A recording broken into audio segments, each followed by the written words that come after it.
Okay, great. Thanks, Rima.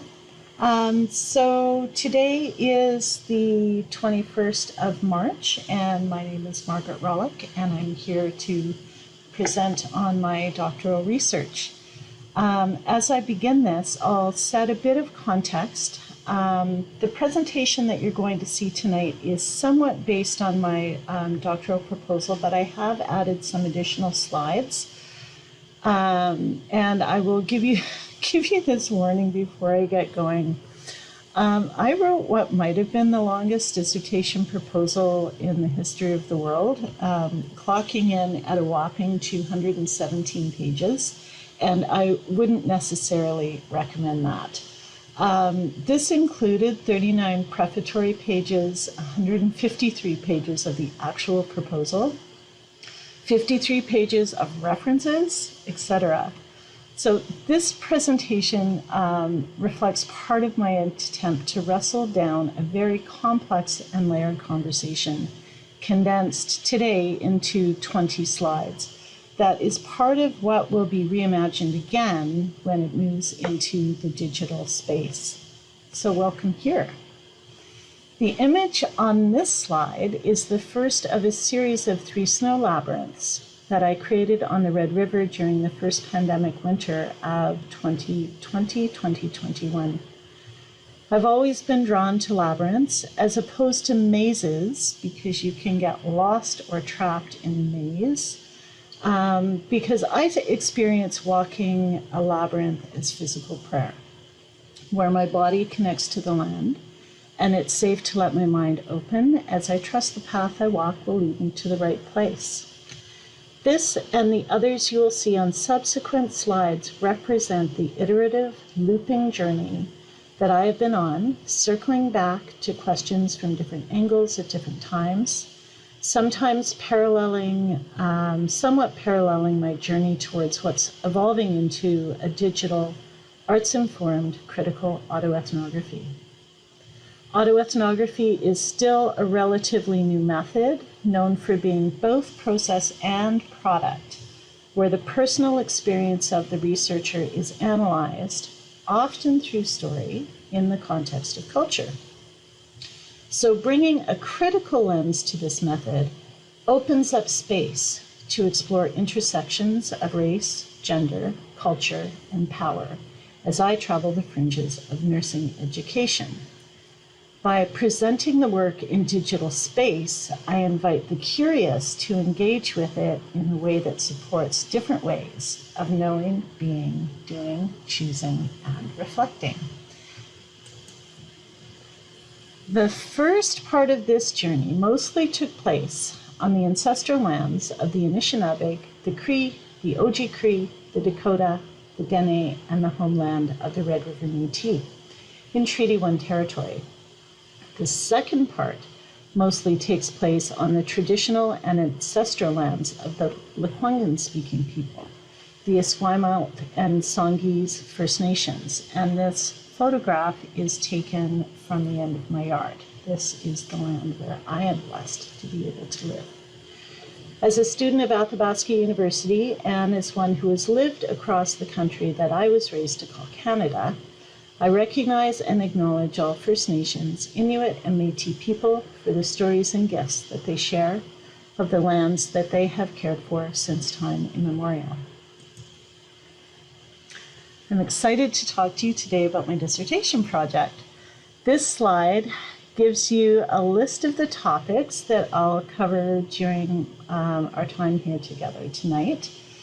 This is where I am disrupting the dissertation as part of my response to the Truth and Reconciliation Commission of Canada's Calls to Action 23, 24, 45.1, and 2 that relate to the recruitment, retention, and graduation of Indigenous students from nursing programs, the recruitment and retention of Indigenous faculty into nursing programs, the inclusion of anti-racist curriculum in nursing education, and the repudiation of the terra nullius, which were based on 15th century papal bulls that were used to justify the colonization and dehumanization of Indigenous populations globally, and advancing the United Nations Declaration on the Rights of Indigenous People. So what brings me here? I begin this way, guided by Sheila Koutnik, who reminds me of the importance of starting with my positionality. I come to this work as an Irish, Scots, Ukrainian, Canadian nurse educator after having spent 10 years of my early nursing career living and working in remote Indigenous communities. This work is deeply influenced by those years, living and working in the lands of the Anishinaabe, Aski, and Celtic nations.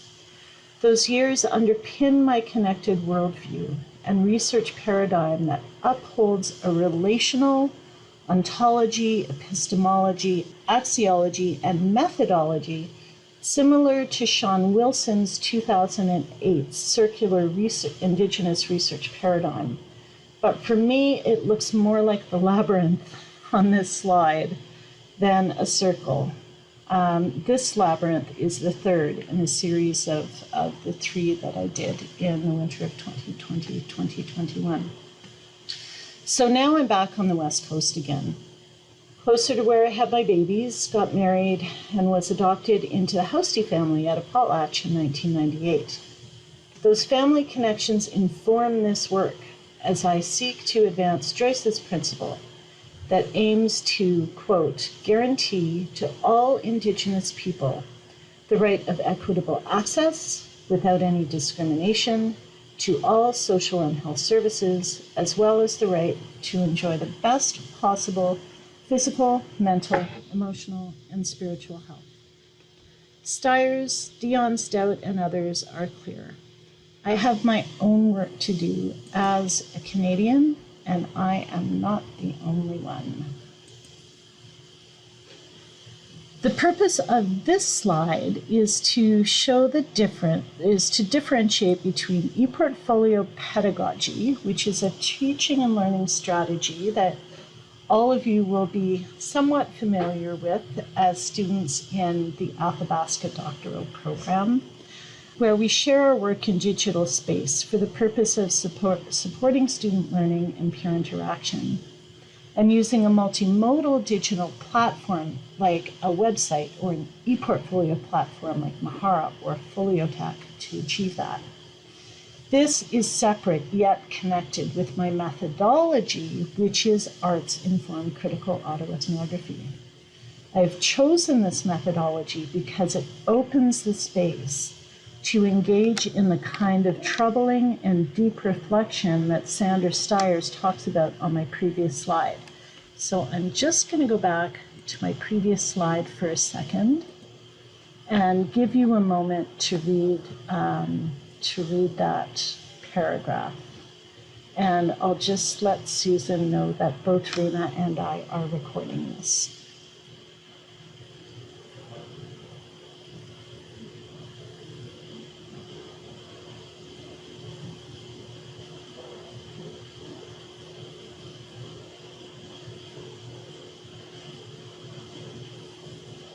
So I'm working on engaging in the processes of decolonizing my biases, behaviors, and taken for granted assumptions. So I'll go back here.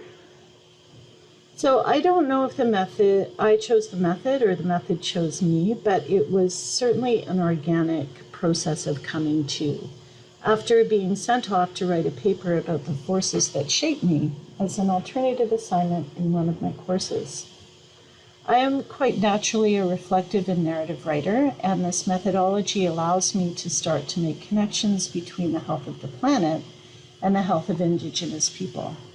As both process and product, the proposal and the dissertation itself will be composed of critically autoethnographic responses to literature and the world around me, drawing on the expertise and wisdom of Indigenous scholars without imposing further on their precious time.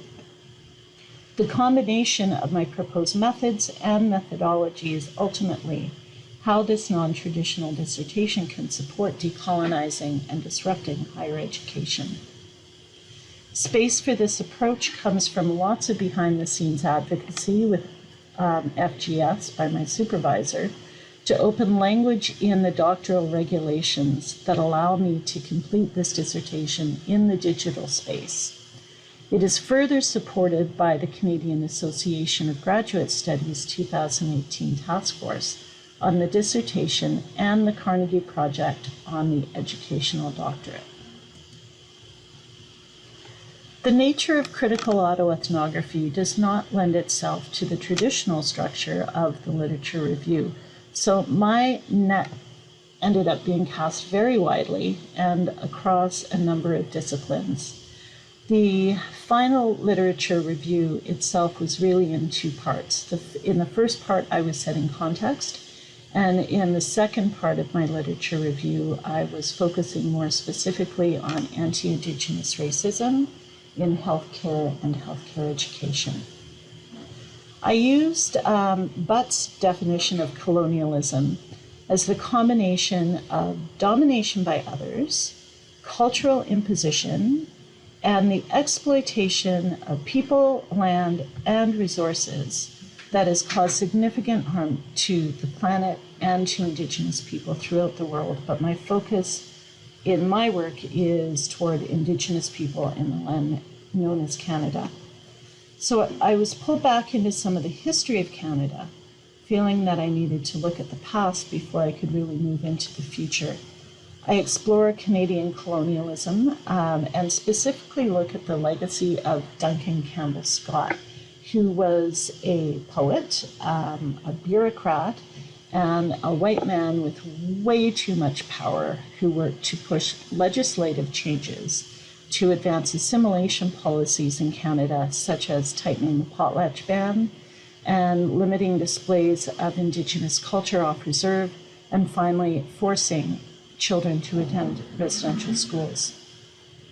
Residential schools were seen as a path to assimilation with the goal of creating civilized Christians, and caused significant multi-generational harm and trauma to Indigenous people. Dr. Peter Bryce attempted to raise the alarm about the poor living conditions and the high mortality rates associated with attending residential schools that were mostly run by Christian churches, and the Catholic ones were mostly run by Grey nuns. Duncan Campbell Scott told Peter Bryce to stop writing his reports and collecting data because no one was going to do anything about his findings. Bryce later ended up publishing a scathing report about his experience working with the Department of Indian Affairs, calling what was happening in those schools a national crime, which of course it was.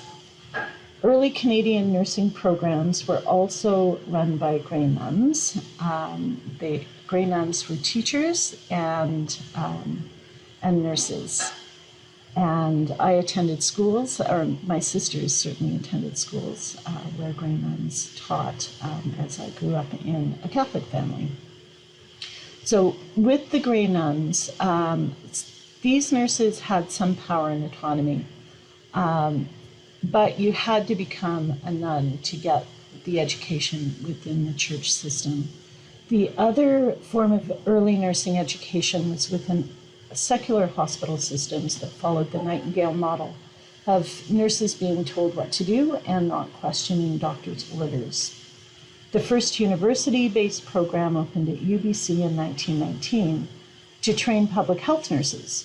And I was interested to learn there was a school of nursing in Bella Bella, where I lived for 6 years and my adopted family still lives, between 1903 and 1935 that graduated 23 students, a program that local Indigenous folk were not eligible to attend.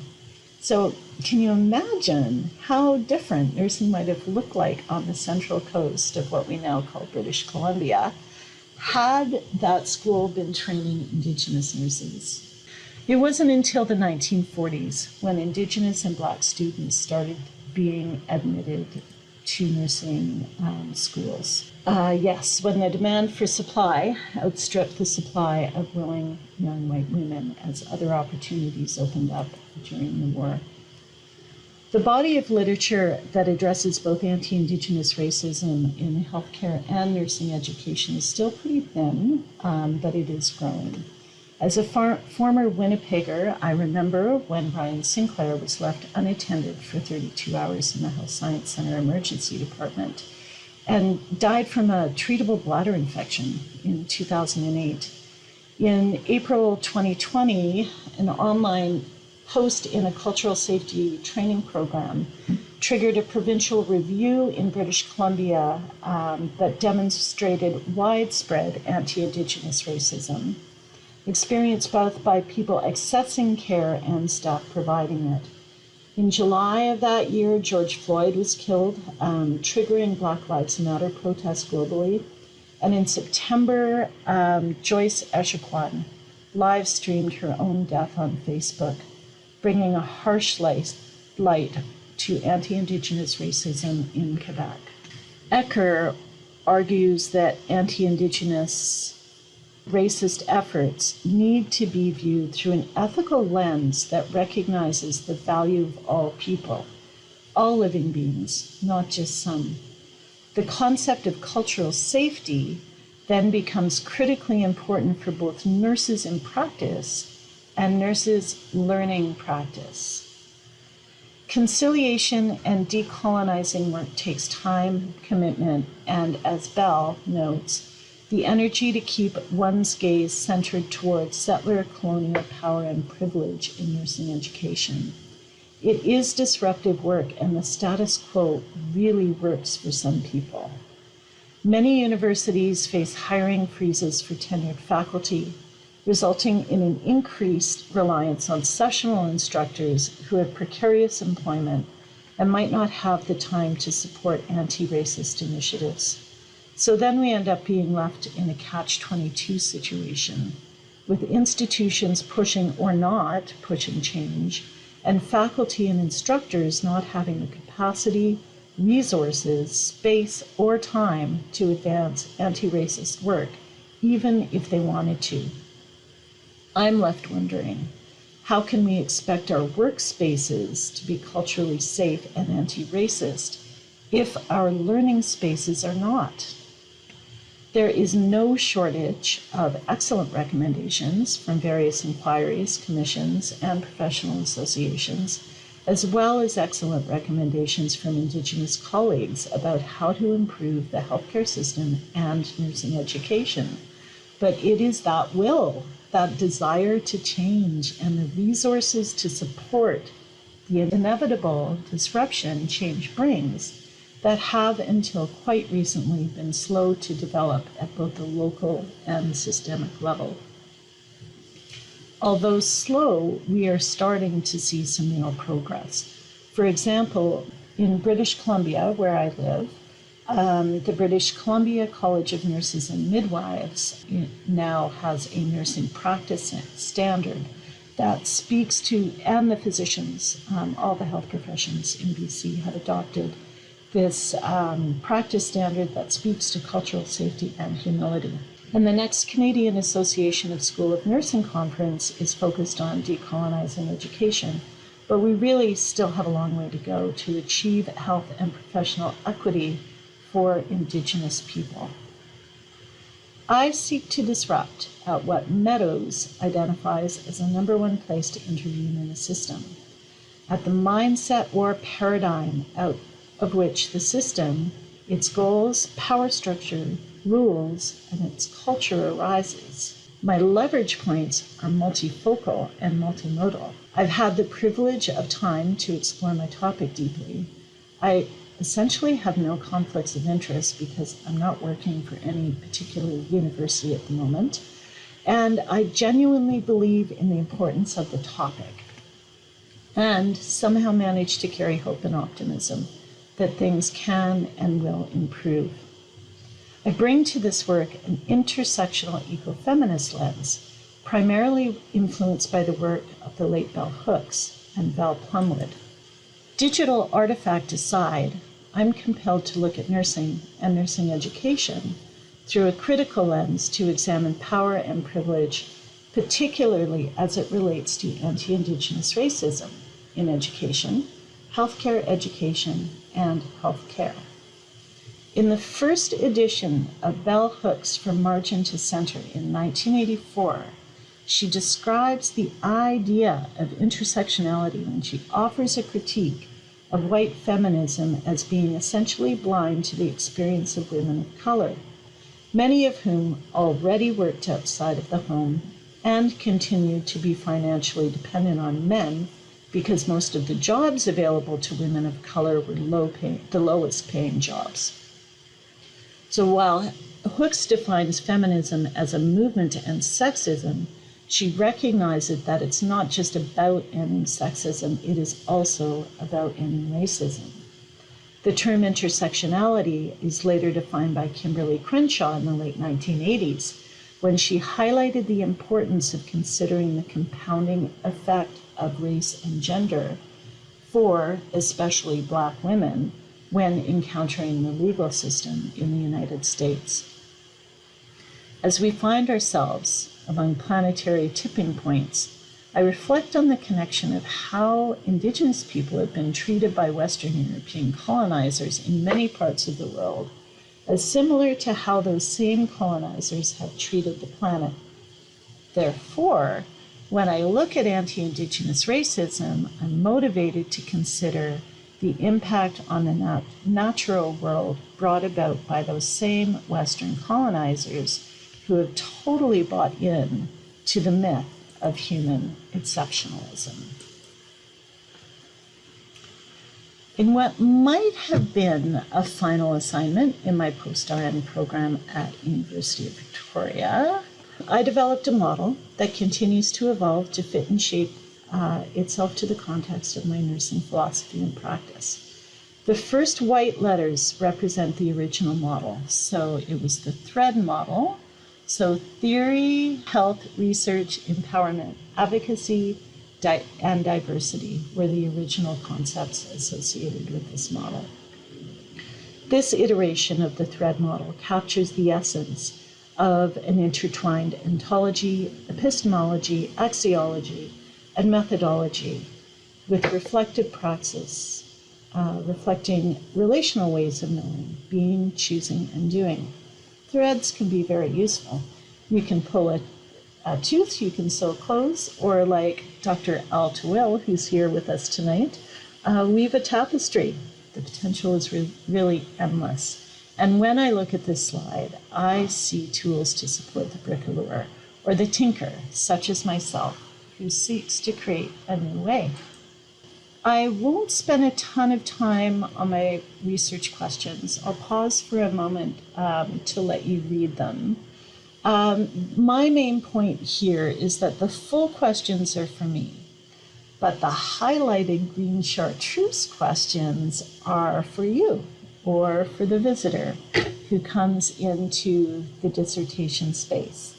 So they have something to consider as they explore my work.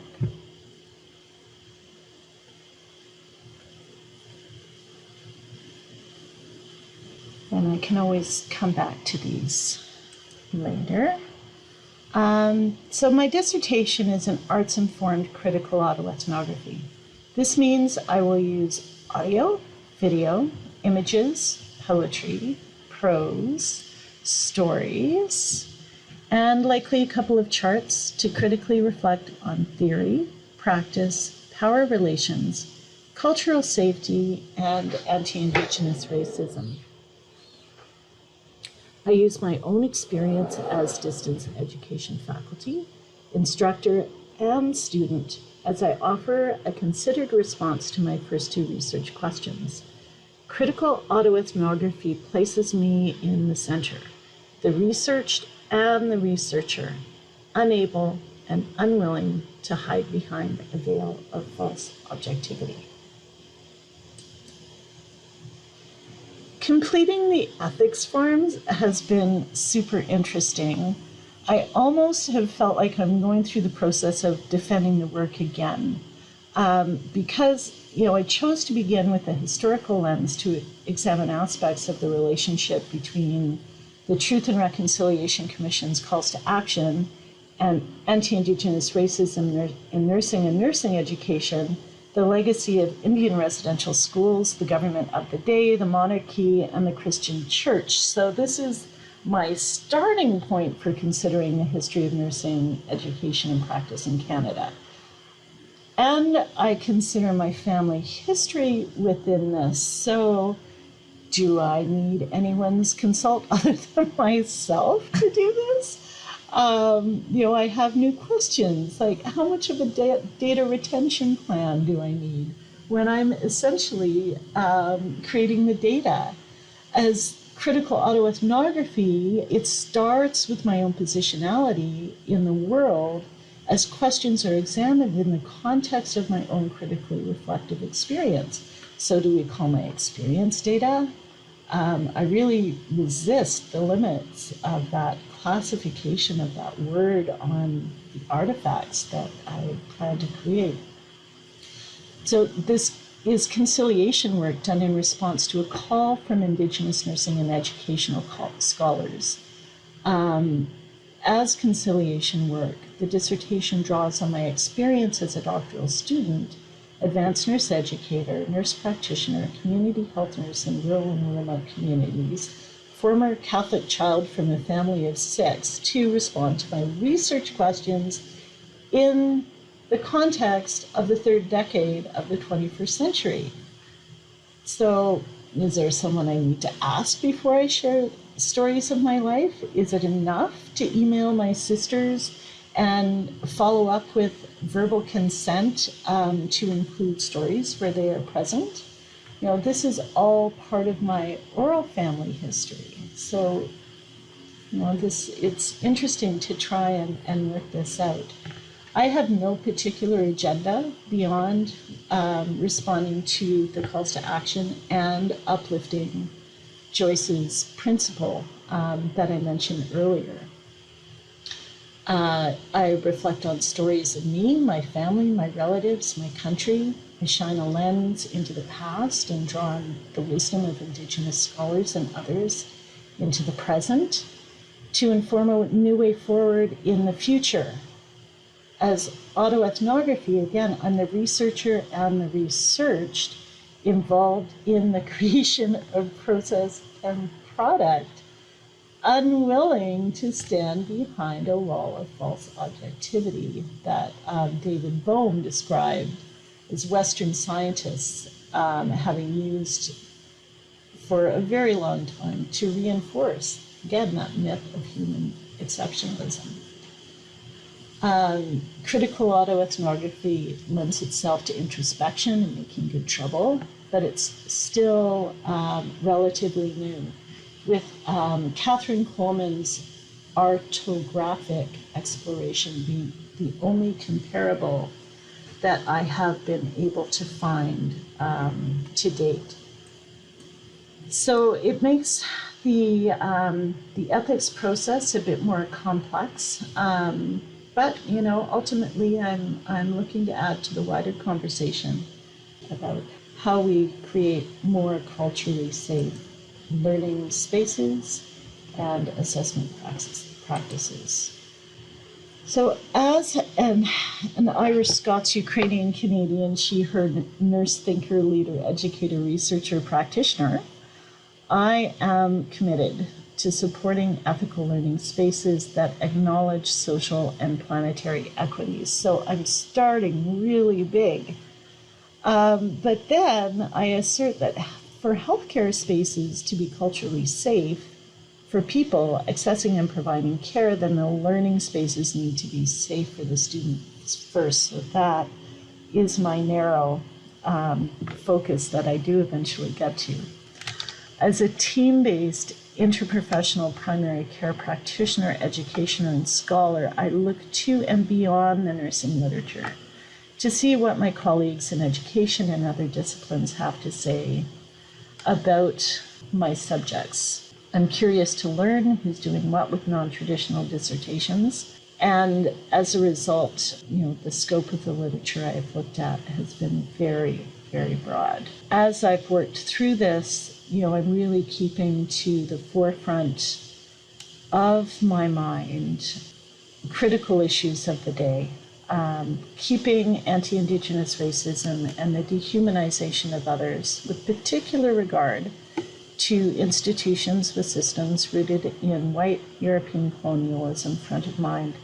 I also consider the impact of white colonial supremacy, unrestrained capitalism, and resource extraction on the health of our planet and all of the life we call it home. Yes, there has been some movement toward ePortfolios in the States at the doctoral level, but the use is still relatively new and tends to follow a publication, dissertation by publication format. But by the methodology that I'm choosing, the critical autoethnography and the process of that, it doesn't really fit into that format so neatly. So we are breaking some new ground. As I noted on an earlier slide, it's that combination of the digital platform with the ePortfolio pedagogy that really has potential to make a significant original contribution to both the fields of open and distance education as well as nursing education. As I invite visitors to my ePortfolio to accompany me in a linear or a nonlinear way into those troubling spaces that I explore, the visitor who may not be so experienced with ePortfolio pedagogy has the opportunity to experience it firsthand in what hopefully they experience as a safe space where they might even advance their own conciliation journey. Educators might find inspiration to bring ePortfolio pedagogy to their teaching and learning practice or pick up strategies for creating a more culturally safe space. So where am I now in my process? I just got back from being a visiting lecturer at Shantou University Medical College in Shantou, China. I had a career highlight last week when I presented to over 130 nursing students. About half of them came down for a picture afterwards. And I was able to bring the research that I had done about the history of nursing education and practice in Canada to that group and talk to those students about that part of my work, as well as my experience in my very diverse career as a nurse in Canada. I'm thinking about entering the 3-minute thesis competition, and next week there is a Mahara podcast called Create, Share, Engage. And on April 2nd, a conversation that I and my supervisor, Deborah Hoban, had with Christina Hepner about doing ePortfolio dissertation is going to be released. So one final little piece at the end, although in my dissertation it shows up at the beginning. I moved with relative ease through many musical genres, and I've got a very wide appreciation for sonic landscape. So as I was working on this portfolio and the idea for this portfolio, I found myself curating an oral and visual experience where the portfolio visitor would be invited to engage in an exploration of music as a thread of accompaniment and a potential point for critical reflection. This occurs within a larger story about how the person interacting with the work experiences how I'm engaging in what I'm thinking of as a living and evolving critical digital autoethnographic scholarship that is facilitated by ePortfolio pedagogy. The combination of critical and analytic lenses can help to break down a complex multi-layered issue into more manageable bites, where I begin to unpack social, cultural, racial, and political context of systemic, colonial, and racial bias in nursing education and healthcare. So in a brief introduction and presentation of the musical soundtrack, the visitor will find additional hyperlinks to videos and music, and optional reading, along with a few questions for reflection at the end. So it's here, in a rather cheeky side move, I begin to experiment with music as a critical pedagogical tool, something you might be surprised to see in an educational doctorate about online nursing education. It might not seem intuitively tied to the main research questions, but demands its presence nonetheless because it is connected. The musical offerings are not necessarily in order of preference, but rather reflective of the day that it occurred to me that I could have a musical soundtrack. This concludes my presentation. Before I wrap up, I just want to express my sincere appreciation to all of your time and attention to this presentation, and I look forward to any questions or discussion.